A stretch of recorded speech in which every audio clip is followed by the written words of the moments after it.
السلام علیکم ورحمۃ اللہ وبرکاتہ، نحمدہ ونصلی علی رسولہ الکریم، اما بعد۔ تمام بھائیوں اور بہنوں کا استقبال ہے، امید ہے آپ سب خیریت سے ہوں گے۔ الحمدللہ، اللہ کا شکر ہے میں بھی خیریت سے ہوں۔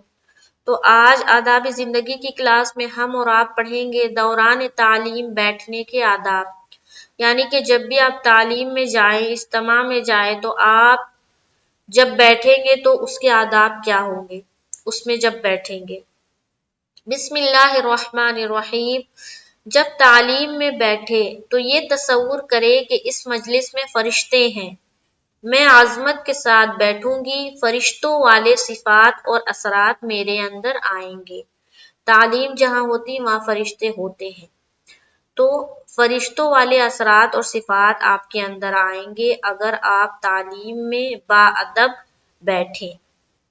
تو تعلیم میں باادب بیٹھنا ہے، عظمت کے ساتھ بیٹھنا ہے، تاکہ جو چیزیں پڑھی جائے، جو چیزیں سنی جائے، اس کا جو اثر ہے وہ آپ کے اندر آئے۔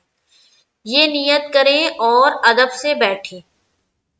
ادب سے علم کی بات سمجھ میں آتی ہے۔ کیا ہوتا ہے؟ ادب سے علم کی بات سمجھ میں آتی ہے، اور جو بھی اسلامی طریقہ ہے بیٹھنے کا اسی طریقے میں بیٹھے، اور کسی بھی جگہ کوئی جگہ خالی نہ چھوڑے، بالکل سٹ کر بیٹھے اور بالکل جگہ بیچ میں خالی نہ چھوڑے،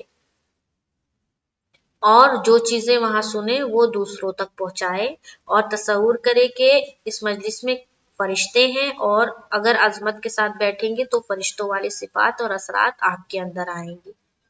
تو یہ ہے دوران تعلیم بیٹھنے کے آداب۔ یہاں پر دیکھیں بتایا گیا، کیا لکھا گیا ہے؟ با ادب با نصیب، ہے نا؟ جو ادب کے ساتھ بیٹھتا ہے اس کو اچھا ملتا ہے، وہ اچھا نصیب کے ساتھ ہے، اور جو بے ادب، جو بے ادبی سے بیٹھتا ہے وہ بے نصیب، نصیب کے بغیر ہے۔